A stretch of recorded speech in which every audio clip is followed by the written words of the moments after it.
Hey guys, Raymond Jones, going to do the Bass Open Harris Chain Southern Open #1 wrap up. Just got home, finally got some sleep, and I'm going to show you guys what I did and how I did it with some of my graphs and my ghost and live sweep and active target setup. So come up here a little bit.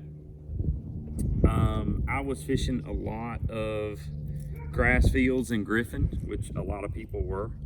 So with these fields, this was the shallowest running jerkbait that I was using. It was a Rapala with a chartreuse belly. That would just not bury up in the grass very much at all. So that was for some of the shallower stuff, 2 to 3 feet. Then I was using the sinking Megabass models, but this one in particular, notice how, this one's kind of chewed up, but this one's got a matte finish, and it's like the Pro Blue, but it's a matte finish. So and then this is the standby that I always go to with the Pro Blue. So those were the jerk baits that I was using. Seemed like you needed a little bit of wind for those to be super effective, but they would work if you would stay on your waypoints. Second of all, this was the money in practice, and for the most part it was the better bites of the tournament. Jackhammer, everybody loves a jackhammer. I am a huge fan of Senkos and Yamamoto products, but I went away from the Seiko and I actually put the Zoom Super Fluke on both the models that I was using. So you can see how that's done there.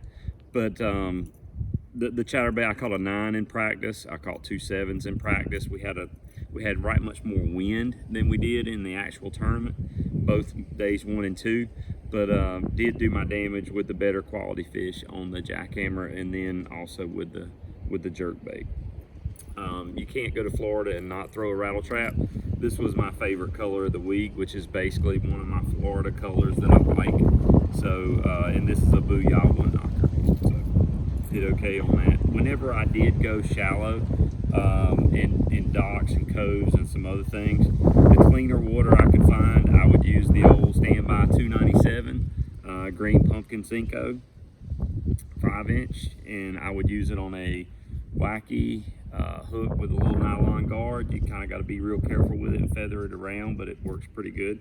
And then the other 021 5-inch Yamamoto Senko with black with the blue flake. Whenever I would miss a fish on those two guys up shallow, I would follow up with the drop shot. So I bite a trick worm in half whenever I'm not using robo worms. It seems like the robo worms are a little too finessey. So this is just a trick worm bit in half at the egg sac and dipped with chartreuse, spike it on the end of the tail. So a lot of times, especially my co-anglers were saying, man, didn't you just miss a fish over there? And I would circle back 10 or 15 minutes later, even whether it was an open water or around docks, and the drop shot would actually, pick it up. You gotta have real nerve drop shot in Florida, but to get those bites, that's what I had to do. Out in the grass as well, when things would slow down on the jerk bait and the jackhammer, I'd use the brush hog or the speed worm. Speed worm is the staple of Florida, but that's kind of what was going on. I would dip the tail of the June bug trick or brush hog, and I was always using the straight shank hooks as much as I could. The offset ones you're just not going to hook up with as much on these kind of baits, so make sure you use the straightest shank hook you can use most of the time. As far as baits go, that was kind of it, guys. I missed out on a little bit, probably a lot of some spawning that was still going on in Harris Lake and Little Harris. I did practice it, didn't do that well, saw a few beds, not that many. But how do you not go back to Griffin even if the wind's not blowing as hard as it was in practice, when you're catching at least a 7 every day for like 3 days in a row, and then you catch a 9 the next day? So I was committed to Griffin. That's what I did. My backup plan was in Eustis. I did catch fish every day when I came back into Eustis after I locked from Griffin every day. So I only had about 4 hours of fishing time each day. which was kind of tough because of the locking and everything else, but you know, it worked out. One thing in particular I want to show you guys with the graphs real quick. When you're out here on these grass fields, so this is a product called Live Sweep from Cornfield Crappie Live Sweep. So Mark is the owner. This thing is basically a mini trolling motor for your active target sonar. It's amazing.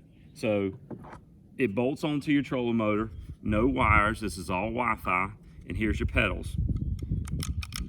And you can turn it which way you want to turn it. Now, when you go on spot lock with your Ghost, if you had it mounted to the shaft, you know, your transducer is going to follow the shaft, and your GPS is always, you know, getting you lined up where you're anchor locked on, so you can never stay homed in on the target or the clump or the whatever the hard spot in the big grass fields that you're looking at.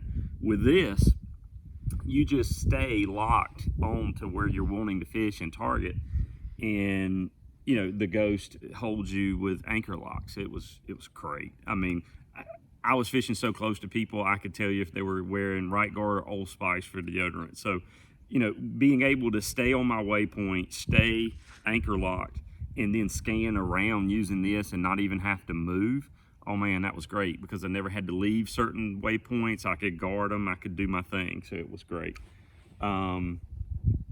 I'm using the mapping and the sonar and side scan on this unit, and then I'm using a dedicated unit for live or active target up here.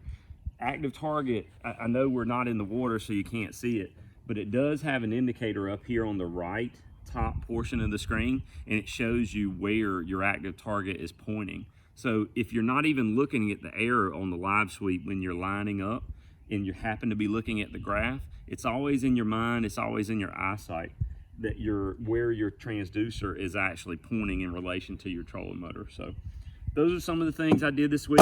I was 2 pounds out of a $2,300 check, unfortunately, but man, I caught a lot of fish.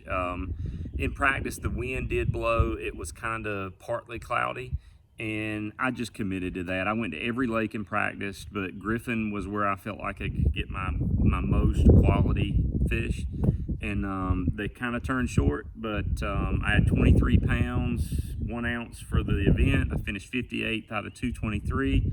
It was a good start to the year. It was some good points. We're going to go on to Lake Douglas happy that we at least salvaged a 58th, and you know, try to get a top 20 or a top 10 and get in line for an Elite Series berth if we can have a really good tournament the next tournament.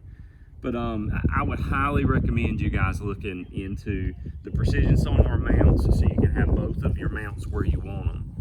Then the active target on the Cornfield Crappie Live Sweep attached to the Ghost. I know if you haven't used it, you hear a lot of guys promote things.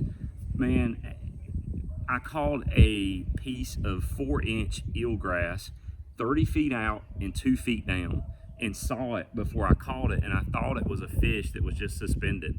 And I jerked my bait down to it on one cast, not multiple casts, one cast. Jerked my bait down to it, thought I had presented it right, got it really close to it, and then the 2 blobs were one. So I naturally set the hook and didn't have anything. And then I reeled it back, and the blob was gone, and the 4-inch piece of eelgrass from 30 feet away and 2 feet down was on my jerkbait.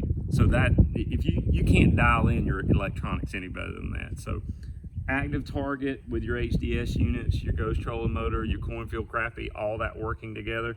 And don't forget, this is Wi-Fi, so you can place it wherever you want on the deck, whether you're left-footed, right-footed, and then when you travel to your spots, you just put it right there. You could bolt it to the floor. I just choose not to. I like being able to have it in my hand. I can go put it in my coin box when I'm traveling up and down the road. When I move spots, just drop it right there. When I want it, take it out. Use the pedals. So thank you guys so much. I really appreciate your support. I appreciate you watching the videos. Please like, please subscribe to my channel.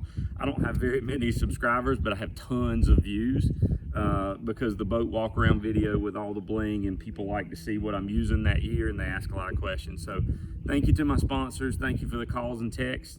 Caught a bunch of fish, but the quality just never showed up for me this week. So we're gonna go on to Douglas. Thank you guys, appreciate it.